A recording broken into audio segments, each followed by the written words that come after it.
YouTube நேயர்களுக்கு நடிகர் பேரரசர் எம்ஜிஆர் கலைக்குழு சார்பில் எனது வணக்கத்தை தெரிவித்துக் கொள்கிறேன். இன்றைய தினம் நாம் காணப்போவது 1971வது ஆண்டை பற்றி பார்க்கப் போகிறோம். 1971இல் மக்கள் திலகத்திற்கு 4 படங்கள் வெளிவந்தது. குமரி கோட்டம் ஜனவரி 26 அன்று வெளிவந்தது. அடுத்தது ரிக்ஷாக்காரன், நீரும் நெருப்பும் மற்றும் ஒரு தாய் மக்கள் ஆகிய 4 படங்கள் வந்துச்சு. குமரி கோட்டம் குளோப், பிராட்வே, மகாலட்சுமி 3 தேட்டரில் போட்டாங்க. 3 தேட்டர்லையுமே நல்லா ஓடிச்சு. 50 நாள், 75 நாள், 100 நாள் விளம்பரம் வந்துக்கிட்டே இருந்துச்சு. நல்ல வெற்றி பெற்றது. சென்னையில் ஓடி முடிய 9 லட்சத்தை தாண்டி வசூல் பெற்றது. 280 நாள் 3 தேட்டர்லையும் சேர்த்து 9,01,11,27. மதுரை சிந்தாமணியில் 101 நாள் ஓடி 100 நாளில் பெற்ற வசூல் 2,51,900. சேலம் பேலஸில் ஓடிய நாட்கள் 101. அடுத்து நம்ம பார்க்க போனால் ரிக்ஷாக்காரன் மே மாதம் 29ஆம் தேதி வெளிவந்தது. ரிக்ஷாக்காரன் ஒரு பெரிய சாதனை படைச்சது. தேவி பாரடைஸ், கிருஷ்ணா, சரவணா இந்த 3 தேட்டரில் வந்துச்சு.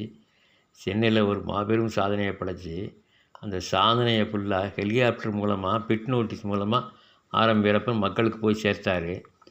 படம் 150 ஷோ தொடர்ந்து ஹவுஸ்ஃபுல். தேவி பாரடைஸில் முதல்ல இந்த படம் தான் ரிக்ஷாக்காரன் தான். 51 நாளில் பெற்ற வசூல் 50 லட்சத்தை தாண்டிச்சு. 70வது நாளில் கூட வரிசையில் நின்று தான் டிக்கெட் எடுக்க வேண்டிய சூழ்நிலை. 51 வசூலில் தமிழகத்தில் உள்ள அத்தனை தேட்டர்லையும் போட்டாங்க. கிட்டத்தட்ட 40 தேட்டருக்கு மேலே 50 லட்சத்துக்கு மேலே வசூலாச்சு. ரிக்ஷாக்காரன் ஆமாம், எல்லா ஊர்கள்லேயும் 2 வார வசூல், 3 வார வசூல் விளம்பரம் வந்துக்கிட்டே இருந்துச்சு. 100 காட்சிகள் அரங்கம் நிறைஞ்ச தேட்டர் வசூலெல்லாம் போட்டு ஒரு விளம்பரம் வந்துச்சு. 100 நாள் படம் கிட்டத்தட்ட 12 தேட்டரில் 100 நாள் 12 தேட்டரில் 100 நாள் ஓடி நல்ல வெற்றி பெற்றுது. சக்ஸஸ்ஃபுல். 151 ஷோவுக்கு ஹிண்டில் விளம்பரம் கொடுத்துருந்தாங்க. சரவணாவில் பார்த்திங்கன்னா 51 நாட்களில் 2,75,000. ஓடி முடிய வசூல் 5,03,000. சரவணாவில் 2,78,000. கிருஷ்ணாவில் தான் அது. சென்னை தேவி பாரடைஸில் 142 நாளில் 9,02,000. ராஜா தேவி பாரடைஸில் 100 நாள் வசூல் 7,24,000. ஓடி முடிய மொத்த வசூலே 12,53,000. ஆனால் ரிக்ஷாக்காரன் ஓடி முடிய 16,84,958 ரூபா.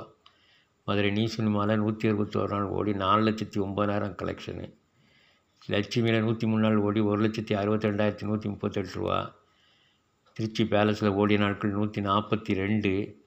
அதே மாதிரி மதுரை நீ சினிமாவில் 2 வாரம் தான் 161 நாள் ஓடிச்சு. 2 வாரத்தில் தவற விட்டுட்டு வெள்ளி விழாவை. கிருஷ்ணாவில் 51 நாள் வசூல் 2,71,000. ராஜா 78 நாள் வசூல் 2,47,000. ஓடி முடியவே அவ்வளோதான் வசூல். அடுத்தது பார்த்திங்கன்னா தீபாவளிக்கு வந்துச்சு. அக்டோபர் 18 நீரும் நெருப்பும் சென்னை தேவி பாரடைஸ், கிருஷ்ணா, மேகலா இந்த 3 தேட்டரில் வந்துச்சு. 3 தேட்டரும் நல்ல அருமையான ஒரு தேட்ரு. 100 நாள் ஓடாமலேயே அந்த படம் 8 லட்சத்தை தாண்டி வசூல் பெற்றது சென்னையில். 50 நாள் விளம்பரம் வந்துச்சு. எல்லா தேட்டர்லையும் போட்ட அத்தனை தேட்டர்லையும் 50 நாள். இலங்கையில் பார்த்திங்கன்னா நல்ல வெற்றி. இலங்கையில் 91 நாள் விளம்பரம் வந்துச்சு. ஆனால் அதோட தாண்டி தான் ஓடிச்சு. இலங்கையில் நீர் நெருப்பு பாருங்கள், சாதனையை பாருங்கள். ஓடி முடிய 126 எல்லாம் சேர்த்து. தேவி பாரடைஸில் வசூலில் பாருங்கள், எல்லாம் சேர்த்து 8,69,000 சென்னையில்.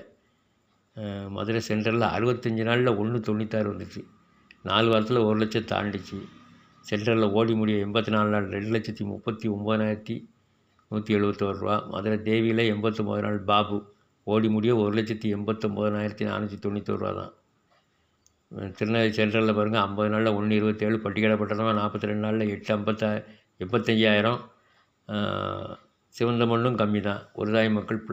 அடுத்தது ஒரு தாய் மக்கள் டிசம்பர் 9 வெளிவந்துச்சு. ஒரு தாய் மக்கள் பிளாசா, மகாராணி, மகாலட்சுமி, நூர்ஜஹான் அந்த 4 தேட்டரில் வந்துச்சு. டிசம்பர் 9 போட்ட படம் அடுத்தது ஜனவரியில் பொங்கல் வந்துடுது. அதனால் பெரிய ஓட்டம் ஓடலை. சென்னையில் மட்டும் யாழ்ப்பாணத்தில் நல்லா ஓடிச்சு. யாழ்ப்பாண ராணியில் 10வது வாரம் தாண்டி ஓடிச்சு. மன்னன் வந்தானடி மொத்த வசூலையும் இது முறியடிச்சிருச்சு யாழ்ப்பாணத்தில். சென்னை பிளாசா, மகாராணியில் 48 நாள், மகாலட்சுமி, நூர்ஜஹானில் 36 நாட்கள் ஓடிச்சு. அப்புறம் யாழ் நகரில் மன்னன் வந்தானடி மொத்த வசூலையும் முறியடிச்சிருச்சு. அது போக புதுவையில் ராஜா வசூல் 1 வார வசூலை தாண்டிச்சு. நன்றி நேயர்களே.